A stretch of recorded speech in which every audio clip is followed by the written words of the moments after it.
तीसरा अध्याय। अर्जुन ने पूछा, हे जनार्दन, यदि आपका तप से कर्म से बुद्धि श्रेष्ठ है तो हे केशव, मुझे इस घोर कर्म में क्यों लगाते हो? मिले हुए वचनों से आप मेरी बुद्धि को भ्रम में डाल रहे हैं। निश्चय करके मुझे बताइए जिससे मैं कल्याण को प्राप्त हूँ। श्री कृष्ण बोले, हे निष्पाप अर्जुन, मैं पहले समझा चुका हूँ कि इस लोक में दो प्रकार की निष्ठा कही है। एक तो सांख्य वालों का ज्ञान योग और दूसरा योगियों का कर्म योग। कर्मों का प्रारंभ न करने से ही कोई निष्कर्म नहीं कहलाता और कर्मों का त्याग करके संन्यास करने से ही किसी को सिद्धि नहीं मिल जाती। मनुष्य क्षण भर में कर्म किए बगैर नहीं रह सकता। प्रकृति के गुण ही सब मनुष्यों को कुछ ना कुछ कर्म करने में लगाते हैं। जो अज्ञानी कर्म इंद्रियों को रोककर आत्मचिंतन करने के बहाने विषयों की चिंता करता है, वह पखंडी मिथ्याचारी कहलाता है। हे अर्जुन, जो इंद्रियों को मन से दमन कर और विषयों में प्रवृत्त न होने देकर उनसे कार्य लेता है, वह कर्म योग का अभ्यास कहलाता है और श्रेष्ठ कहलाता है। अपने धर्म के अनुसार नियमित कर्म करो, क्योंकि कर्म न करने से कर्म को करना अच्छा है। बिना कर्म किए तुम्हारे शरीर का निर्वाह नहीं हो सकता। हे कौन्ते, यज्ञ के निमित्त किए जाने वाले कर्मों को छोड़कर जितने कर्म हैं उनके करने से मनुष्य को बंधन होता है। अतः फल की इच्छा का त्याग कर यज्ञ के लिए कर्म करो। सृष्टि के आरंभ काल में ब्रह्मा जी ने यज्ञ सहित प्रजा को उत्पन्न कर प्रजा से कहा था कि यज्ञ आदि कर्म करके वृद्धि को प्राप्त होंगे। यही सब कर्म तुम्हारे निमित्त काम हेतु होंगे। इसी यज्ञ से तुम देवताओं को संतुष्ट करते रहो और देवता भी तुमको संतुष्ट करेंगे। इस प्रकार परस्पर बर्ताव करते हुए तुम और देवता कल्याण को प्राप्त होंगे। यज्ञ आदि कर्मों से प्रसन्न होकर देवता तुमको इच्छित सुख की सामग्रियां देंगे, परंतु उनके दिए हुए दान को जो बिना भोग लगाए ग्रहण करता है वो चोर है। पंच महायज्ञ करके जो शेष बचा हुआ भोग ग्रहण करते हैं वे सब पापों से मुक्त हो जाते हैं, और जो अपने निमित्त ही अन्न पकाते हैं वे पापी पुरुष पाप को ही भक्षण करते हैं। अन्न से ही प्राणियों की उत्पत्ति होती है। अन्न मेघ से उत्पन्न होता है। मेघ यज्ञ द्वारा जल बरसाता है और यज्ञ की उत्पत्ति कर्म से होती है। कर्म की उत्पत्ति ब्रह्म से हुई है और ब्रह्म अक्षर परमात्मा से। इस कारण सदा सब पदार्थों में रहने वाला जो ब्रह्म है वह सब यज्ञों में प्रस्तुत है। हे पार्थ, इस प्रकार चलाए हुए कर्म के चक्र के अनुसार जो नहीं चलता है वो पापमय है। जो पुरुष आत्मा में ही रत रहता है और आत्मानंद अनुभव से तृप्त रहता है, उसे कुछ भी कार्य शेष नहीं। मैं कोई कर्म करे या ना करे, उसको कोई प्रयोजन अथवा लाभ नहीं है, और किसी प्राणी से अपना लाभ कराने की भी उसे कोई आवश्यकता नहीं। इसलिए तुम भी फल की प्राप्ति इच्छा त्याग कर कर्तव्य पालन करते रहो, क्योंकि फल की इच्छा को त्याग कर्म करने वाला पुरुष मोक्ष को प्राप्त होता है। राजा जनक आदि ने भी कर्म सिद्धि पाई है। इसी प्रकार तथा लोक संग्रहण को देखते हुए भी तुमको कर्म करना उचित है। श्रेष्ठ पुरुष जिस जिस कर्म का आचरण करता है दूसरे मनुष्य उसी मार्ग पर चलते हैं, और वह जिसको प्रमाणिक मानता है उसी के अनुसार सब उत्तम मानते हैं। हे पार्थ, मुझको तीनों लोक में कुछ भी कर्म शेष न रहा और न कोई अप्राप्त वस्तु प्राप्त करनी है, फिर भी मैं कर्म करता ही रहता हूँ।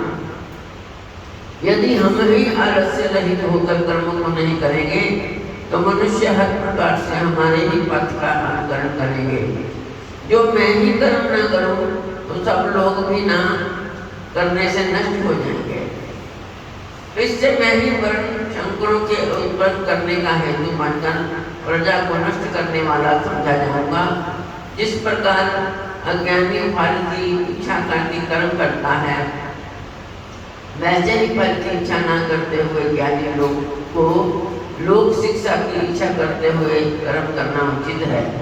कर्म में आसक्त अज्ञानियों की बुद्धि में ज्ञानी भेदभाव उत्पन्न न करें, परंतु आप स्वयं कर्म करता हुआ उससे भी प्रसन्नता पूर्वक कर्म कराना।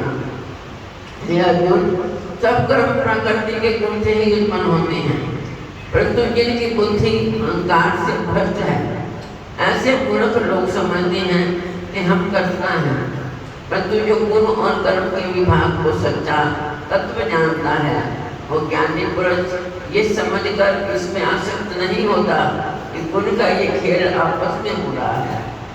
हे अर्जुन, अध्यात्म बुद्धि से सब कर्मों को तुम मुझ में अर्पण करके कर्म फल की आशा छोड़कर संग्राम करो। जो पुरुष श्रद्धापूर्वक मेरे वचनों पर दोष दृष्टि न करके मेरे इस मत के अनुसार आचरण करते हैं, वे लोग कर्म बंधन से निश्चय मुक्त हो जाते हैं। और जो अज्ञानी इस मत पर दोष दृष्टि करते हुए इसको ग्रहण नहीं करते, वे संपूर्ण ज्ञान से रहित हैं। उनको नष्ट हुआ जानो। अपना कठिन धर्म भी दूसरों के सहज धर्म से हितकर होता है। सब धर्म में मरना भी कल्याणकारक है, परंतु अन्य धर्म भयानक है। अर्जुन बोले, हे श्री कृष्ण, पुरुष को पाप करने की इच्छा न होते हुए भी कौन उसे बड़ा पाप के मार्ग में प्रवृत्त करता है? श्री कृष्ण बोले, हे अर्जुन, रजोगुण से उत्पन्न होने वाला काम और क्रोध मनुष्य को पाप मार्ग में ले जाता है। इसे करके उत्पन्न इच्छा कभी तृप्त नहीं होती। ये महापापी और घोर शत्रु है। जैसे धुआं से अग्नि, धूल से दर्पण से ही झिल्ली से गर्भ का बालक ढका रहता है, उसी प्रकार विषय की इच्छा से आत्मज्ञान ढका हुआ है। हे कुंती पुत्र, इस शत्रु काम को करके ज्ञानी का ज्ञान आच्छादित हुआ है। इंद्रियां, मन और बुद्धि इस काम के आश्रय स्थान है। इनके सहारे विशेषा ज्ञान को आच्छादित करके जीव को मोहित कर लेता है। अतएव तुम सर्वप्रथम इंद्रियों को वश में करके ज्ञान और विज्ञान को नष्ट करने वाले इस पापी काम को जीतो। कहते हैं कि इंद्रियां प्रबल हैं और इंद्रियों से भी प्रबल मन है। इस प्रकार जो बुद्धि से परे हैं, उस आत्मा को जानकर निश्चयात्मक बुद्धि द्वारा मन को निश्चल करके, हे महाबाहो, तुम उस दुर्धर्ष शत्रु काम को जीत लो। और सच्चिदानंद भगवान की जय। अब तीसरे अध्याय का महात्मा सुनिए। नारायण जी बोले, हे लक्ष्मी, एक शूद्र अकेला ही मन में रहता था। अनर्थों से उसने बहुत सा द्रव्य इकट्ठा किया। किसी कारण से वह द्रव्य जाता रहा। अब वह शूद्र बहुत चिंतित रहने लगा। किसी से पूछता कि ऐसा कोई अंजन बताओ जिसे नेत्र में डालकर पृथ्वी का पदार्थ निकालना। तब किसी ने कहा, मांस मदिरा खाया पिया कर। वह खोटा कर्म करने लगा। एक दिन धन की लालसा कर चोरी करने गया। रास्ते में चोरों ने मार दिया। तदनंतर उसने प्रेत की योनि पाई। उस प्रेत योनि में उसे बड़ा दुख हुआ। एक मठ के वृक्ष पर रात दिन चिल्लाया करता कि ऐसा भी है जो मुझे इस अदम देह से छुड़ावे। कुछ समय बाद शूद्र की स्त्री से पुत्र जन्मा। जब उसका पुत्र बड़ा हुआ तो एक दिन अपनी माता से उसने पूछा, मेरा पिता क्या करता था और देहांत किस प्रकार हुआ है? तब उसकी माता ने कहा, बेटा, तेरे पिता के पास धन बहुत था, मैं सब यूं ही जाता रहा। एक दिन धन की लालसा से चोरी करने गया, परंतु मार्ग में चोरों ने उसे मार डाला। तब उसने कहा, हे माता, उसकी गति कराई थी? तब माता ने कहा, नहीं। फिर कहा, हे माता, उसकी गति करानी चाहिए। ये कह मैं पंडितों से पूछने लगा और प्रार्थना करी कि हे स्वामी, मेरा पिता एक दिशा में जाकर मृत्यु को प्राप्त हुआ है, उसका उद्धार इस प्रकार होगा। तब पंडितों ने कहा, तू गया ही जाकर उसकी गति करो, तब पितरों का उद्धार होगा। ये सुन माता की आज्ञा लेकर गया जी को गमन किया। प्रयागराज का दर्शन स्नान करके फिर आगे को चला। रास्ते में एक वृक्ष के नीचे बैठा, वहाँ उसको बड़ा भय हुआ। ये वही वृक्ष वहाँ था जहाँ उसका पिता प्रेत की योनि को प्राप्त हुआ था। उसी जगह में चोरों ने उसको मारा था। तब उस बालक ने अपना गुरु मंत्र पढ़ा।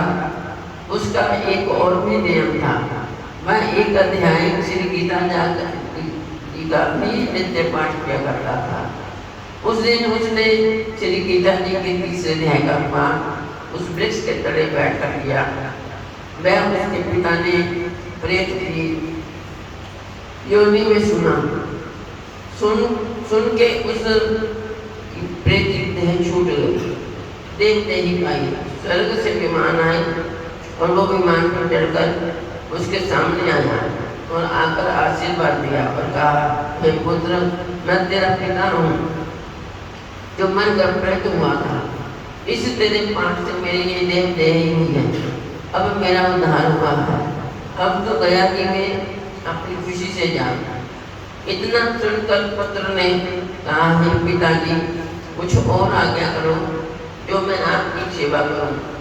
तब उस देवदेही ने कहा, देख, मेरी 7 पीढ़ियां पितर नरक में पड़ी हैं, पड़ी दुखी हैं।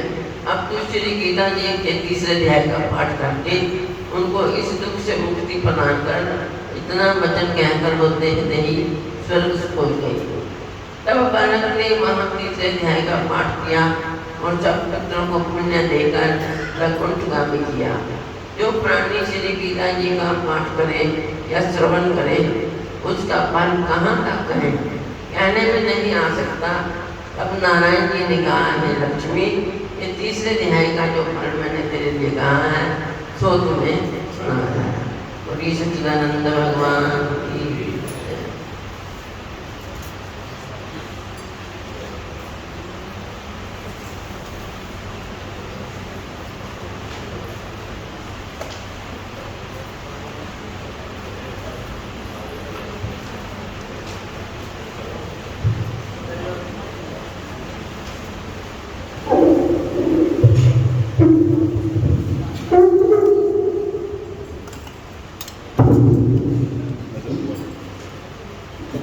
Oh no!